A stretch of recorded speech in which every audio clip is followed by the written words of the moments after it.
Hello, fellow Rebel Capitalists. Hope you're well. So, this in the news breaking Nigel Farage. I'm sure you guys know who he is. I know him personally. I've met him a few times. Really, really good dude. But he was just unbanked, meaning that the bank that he has been with in the UK since 1980 just called him up and basically said, "We're closing your accounts." And then he went to multiple banks in the UK and they said, "No, we don't want your business." And so he actually tells his own personal story. We're going to get into that in just a moment. And it really sheds a light on the realities that many of us may face when we go into this world of central bank digital currencies. So what I want to do is start off this video actually with some good news. And then we're going to get into Nigel's story. And then we're going to try to think this through and connect some dots. I want to start off by going over the third step of today's whiteboard video. And so I know most of the people that watch the Rebel Capitalist channel are kind of like the insiders. They're like the OGs. So every once in a while, I like to give them a sneak preview as to what they may see on the George Gammon channel. But this tonight's video is about the BIS's plan for this global central bank digital currency. Basically, they're calling it a unified ledger. And they've come out with several papers on this, but this is focusing on their most recent paper that came out maybe a week ago. And I have been giving this a lot of thought because there are some variables here that I didn't even think about. They want to tokenize everything. They want to tokenize private property. They want to tokenize assets. So in order to transfer ownership of your house, let's say you sell it, that would have to happen. That would need to occur on the unified ledger, and they would actually transfer ownership of a digital representation of your house, and that you would have to pay for that with digital representation of dollars, just a tokenized dollar, which is just a tokenized commercial bank deposit, or it can be a central bank reserve. Right now, they're trying to insinuate that you could have a hybrid system where there were dollars that were liabilities of the banks, but then there were also dollars that were spent in the real economy that were liabilities of the Federal Reserve, something much different than we have right now. But anyway, if you want to get the nuts and bolts and the details, definitely watch tonight's whiteboard video. But I conclude with what you can do to survive in this type of world. And you would think, oh, well, I'm just going to use cash and Bitcoin. It's a little harder than that. You got to kind of think through it on multiple levels. So the main thing that I'm trying to encourage people to do is not to hesitate, but to navigate. I think that's something I'll be saying a lot throughout future videos as we get closer to a CBDC and as they implement this. Now, there are no certainties, only probabilities. I think the probability of the BIS implementing this plan is relatively low because we know bureaucracies are incredibly inefficient. But I think on the flip side of that coin, we have to be honest with ourselves and realize that I think there's a 99% probability that we will have CBDCs. We will have a CBDC in the United States and in Europe. And now, again, does the BIS control that on one ledger? Maybe, maybe not. That's their goal. We know that. But I think CBDCs are going to be very popular, quite frankly, with the average Joe and Jane. They're not going to roll them out and call them a CBDC. That Klaus isn't going to do that. It doesn't make any sense. What they're going to do is they're just going to roll out features. And the average Joe and Jane isn't even going to know they're using a CBDC. They're just going to come out and say, from now on, with your Wells Fargo account, you can transfer money 24/7, 365 days a year, get instant settlement. Wow, fantastic. What a feature. And then they're going to say, well, there's more. It gets even better. Now you can go to Mexico and you can do that. You can go anywhere in the world and you can transfer money to anyone else in the world instantly, free. It gets even better. You don't even have to transfer them dollars. You can take your dollars turn them into or trade them for, let's say, Mexican pesos, and then deposit those Mexican pesos in the account of the person, let's say, obviously in Mexico, that you're trying to buy something from, or fill in the blank. You could be Colombia, you could be in the Eurozone, you could be in Japan. Doesn't matter where you are. You could pay someone in their currency using your currency instantly. 24/7, 365 days a year, free of charge. Now, are they going to call that a CBDC? No. They're just going to say, hey, now we've got this incredible feature that with a collaboration between the Federal Reserve and the IMF and the BIS or whatever, if they even announce that, they're just going to roll out these features. And the average Joe and Jane is going to say, this is absolutely amazing. This is fantastic. And then once they get everyone hooked on the system, just like you get hooked on your cell phone, then they're going to start rolling out the social credit score, and people are going to be okay with it. Why? Because the system's too convenient. I've said this multiple times over the last few days. Just assume for a moment that they gave you a social credit score based on your cell phone activity as of tomorrow. Would you give up your cell phone? No, you wouldn't. You'd rationalize it.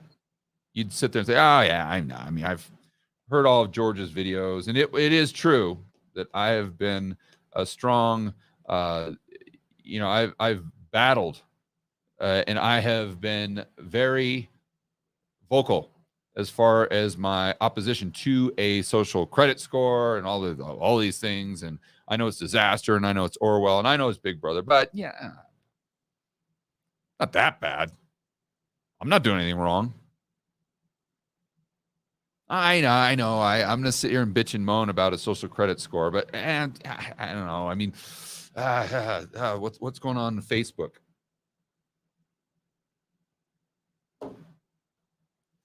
Now, you might not do that, but I can assure you, 99% of the U.S. population will. So my point is, they're not going to have to force this upon the normies. The normies are going to not only accept it, they're probably going to demand it. I mean, by the way, you can get the same interest rate that they pay Jamie Dimon. Who doesn't like that?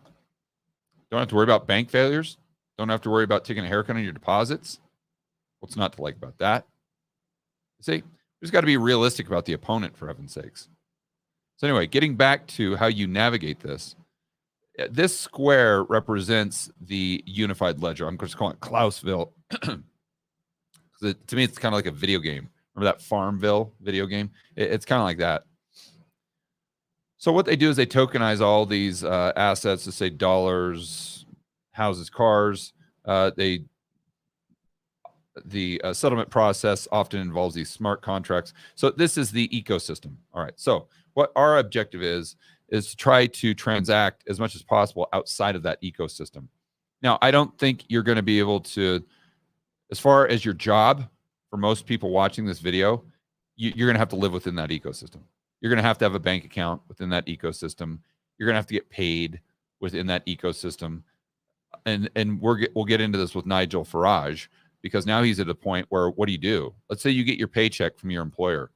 You don't have a bank account. What do you do with it? I mean, pretty much your only option is to go to a check cashing place and pay like 30%. That's it. So most people aren't going to be willing to do that.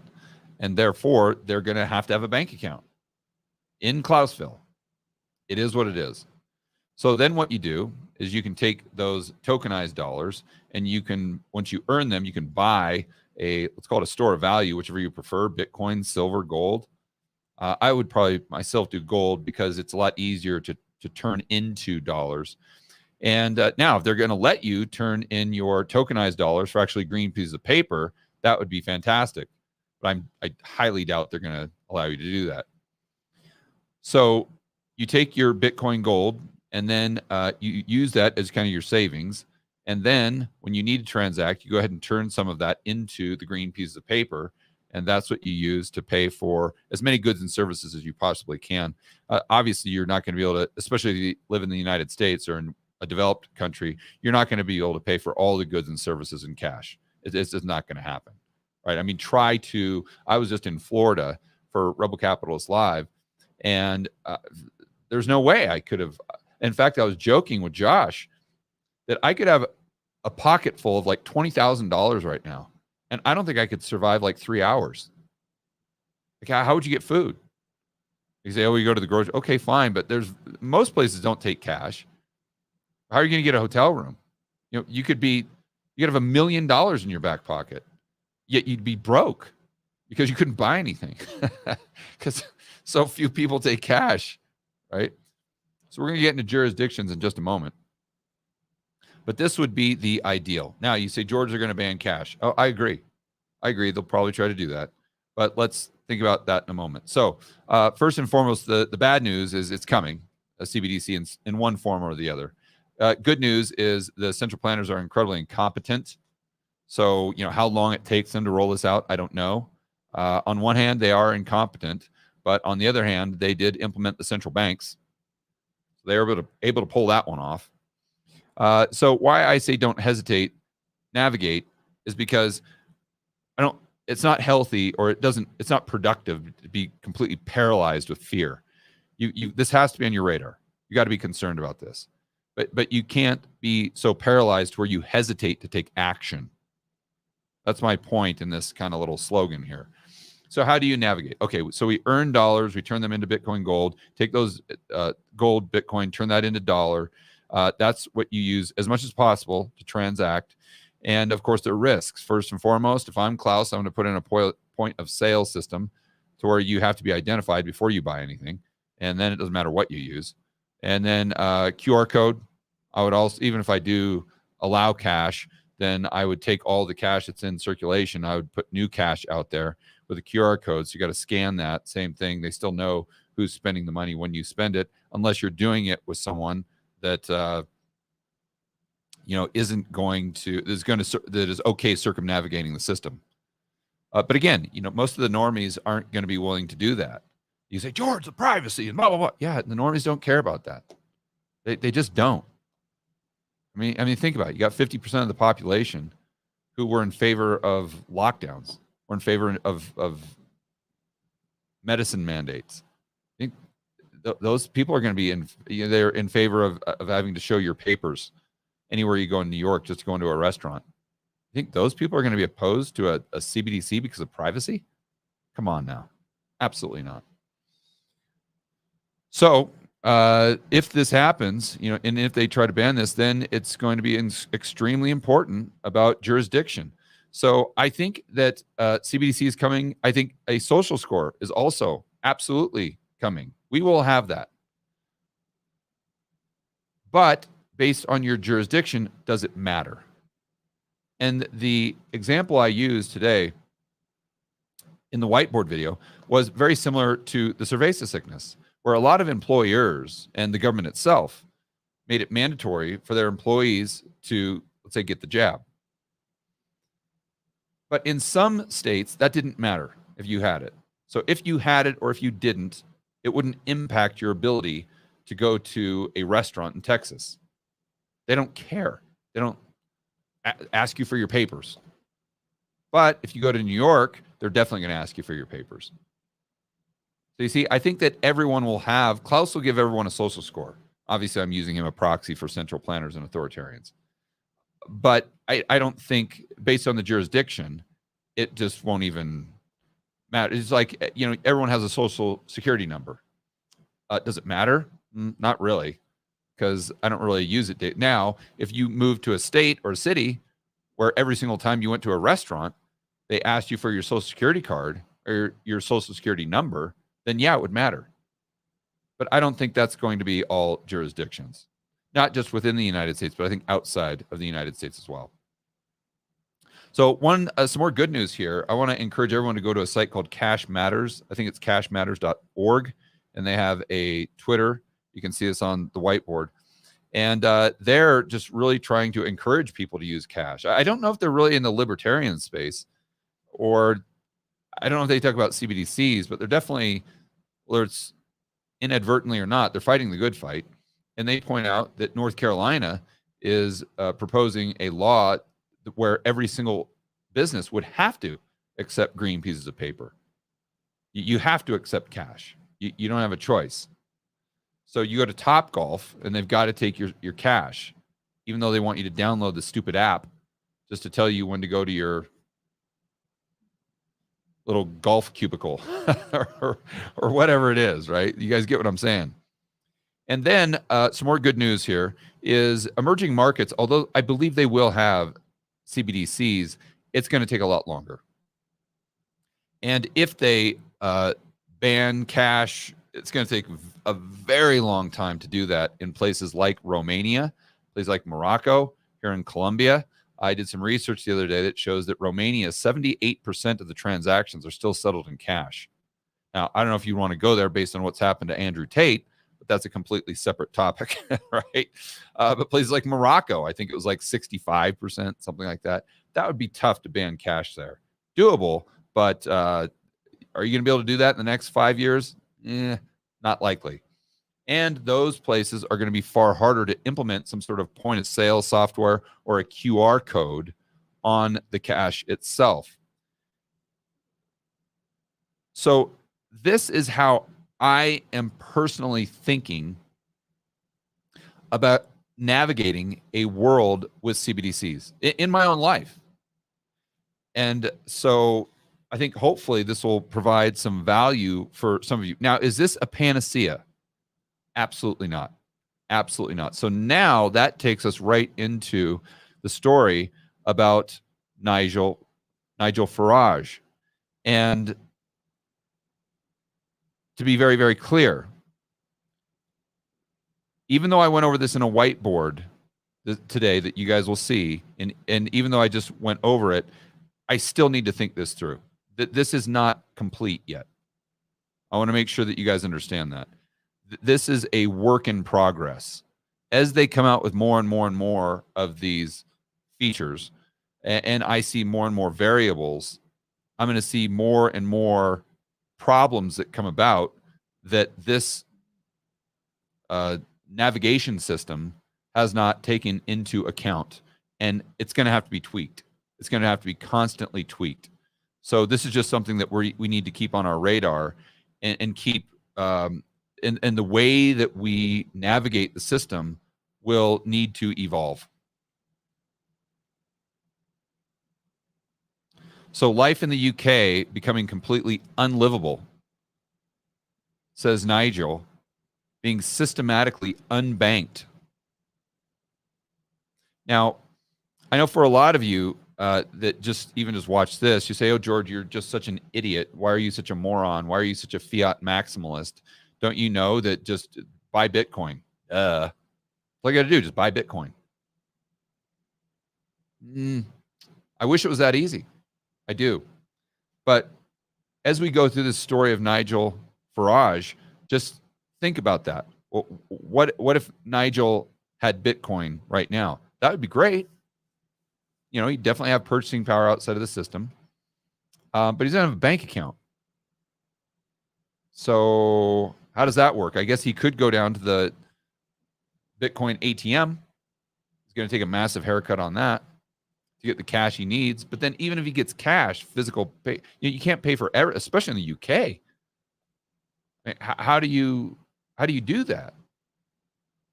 And then how do you even get paid if you don't have a bank account? I guess you could get a check. I don't even know if businesses still do that. Do businesses still even do checks? Or do they just do an automatic deposit into your account? And how many businesses are going to pay him in Bitcoin? You see? So theoretically, Bitcoin is a solution. Just find an employer that pays you Bitcoin and then just use that Bitcoin for every single transaction. Yes, that would work. But unfortunately, that world is not the world we live in right now.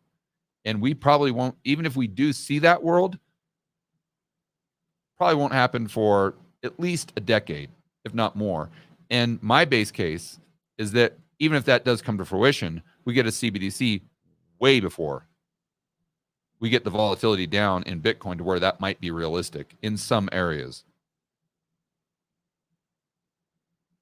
So despite, and I think this, he points out the irony here, he won News Presenter of the Year.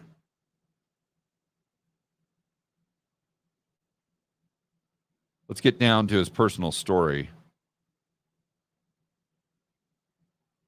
He says, it was pretty cool to win the award. Thanks for everyone who voted for me. It says the establishment, of course, was appalled. He says he's been living the last couple months understanding that his future career may be in jeopardy and he may have to move to a completely different country. He doesn't want to, but he may not have a choice. He said he's been banking with the same group since 1980, has had multiple accounts throughout the 90s, even worked in the city of London in recent years too, and one of the subsidiary is of this bank. Okay, so he's talking about the bank that he's been with since 1980. It's a subsidiary of a large banking group. He didn't want to name them yet, but sounds like it's someone that everyone would know. He says it's a very prestigious name. He got a phone call from them a couple months ago saying they're closing his accounts. He asked why. As you can imagine, no answer given. So he thought, okay, well, I'll just go to a different bank. He said he's been to 6 or 7 banks and asked them all, could I have a personal business account? And the answer every single time has been no. He says there's nothing irregular about what he has done since 1980, for heaven's sakes. He says just like everyone else, the payments just come in and out. Maintains a business account with a decent positive cash balance. He said you'd think that would they would want that. So this is, why is this happening to me? He speculates that it could be something that the European Union came up with a few years ago called PEP, politically exposed person. He said, now this could, obviously they define what that is. Now this could range from anyone from a prime minister down to a local councillor. And he speculates that, whether it's Brexit or his opinion on what's going on with Russia and Ukraine, this has put him into that category.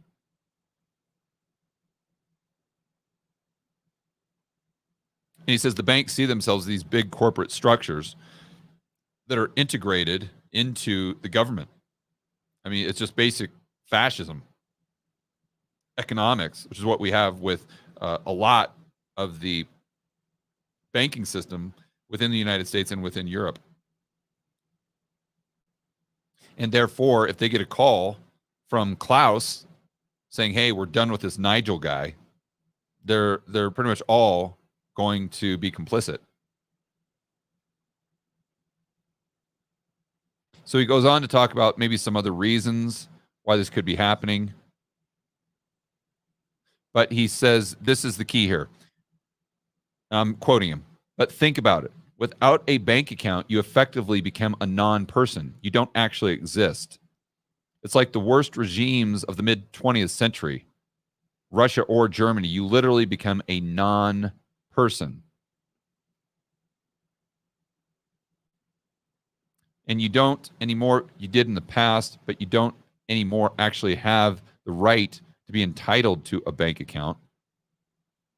He says there's possibility that he solves this problem through a fintech company. He says, which could be a little bit of a lifeline. But he said even with this, he can't earn interest, can't borrow money, can't take out a mortgage, etc. So it's just kind of like a storage facility. It's like having a safe deposit box. But I don't know how Nigel is getting paid right now. Obviously, he was a politician. But think about your personal life. Like if you didn't have a bank account, how would that work? Like how would you get paid from your employer? And if you could get paid from your employer, especially in the United States, okay, what do you do? Like, let's say you get your paycheck. What do you do with it? Well, Nigel would literally have to go to a check cashing place, assuming they have those in the UK. And then he'd take a 20% haircut. Then he'd get his cash. And then what do you do with the cash? Okay, well, you can use that for many things. But there are many things, especially in the developed world, that you cannot use that cash for. Goes back to why I like living in an emerging market, because I could easily go a week here paying with everything in cash, everything, my rent, even if I go to the doctor, if I go to the hospital, you can still easily pay that with cash here. Try that. Try going to the Mayo Clinic and paying in cash. Good luck with that. So, and then think about Bitcoin or even gold. Okay, well, you say, oh, you're stupid, Nigel, just buy Bitcoin. How does he do that? If you can't get your paycheck, and then even if you could get one, you have to go to a check cashing place, and then you get actual cash. How do you get your Bitcoin?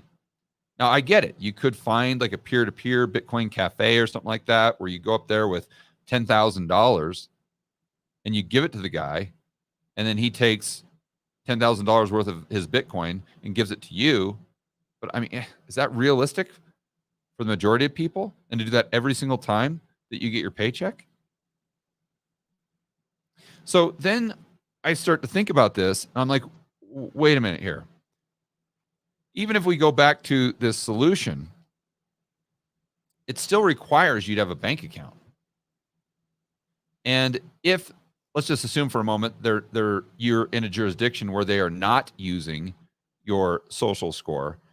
If the federal government is, and then the banks are beholden to the federal government, then you could easily be non-banked, just like Nigel, based on your credit score. Again, even though they weren't implementing or didn't recognize the credit score in your local jurisdiction. Say that's Tyler, Texas, or Miami, Florida, something like that. So this becomes a big problem, a very big problem. And it's almost like, and then if a bank works with you, but now all of a sudden we replace the SWIFT system, we replace the CHIPS system, the clearinghouse. This is all being replaced by FedNow, right? So you go from the private sector basically to the public sector, and then they have the ability to kind of excommunicate any bank. It'd be kind of similar to kicking them off the Swiss system right now. So all these banks are going to line up because they don't want to be kicked off the SWIFT system, right?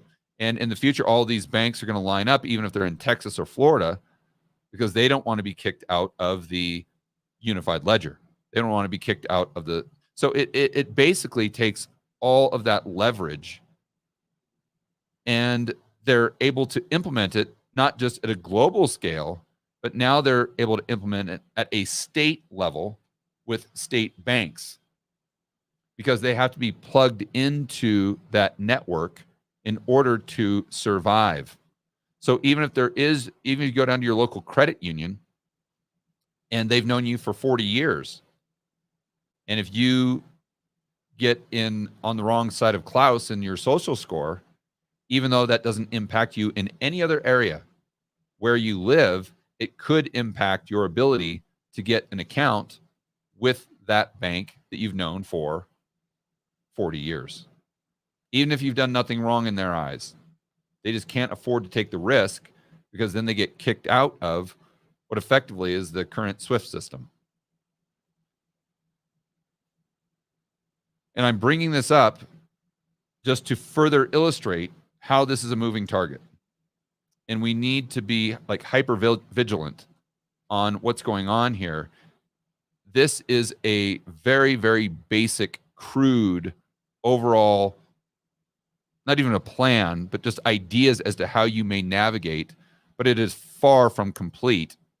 And the Nigel Farage story shows us that even I have a lot of work to do to figure out how we can have the highest probability of maintaining our freedom, liberty, and everything that we value within this world that will be here sooner than later. And that's a world of CBDCs. So stay tuned, guys. I can promise you that I'm going to continue to give this a lot of thought. And whenever I come up with another idea or another iteration, I will definitely share that with you as soon as I possibly can. Enjoy the rest of your afternoon. As always, make sure that you're standing up for freedom, liberty, free market capitalism. We'll see you on the next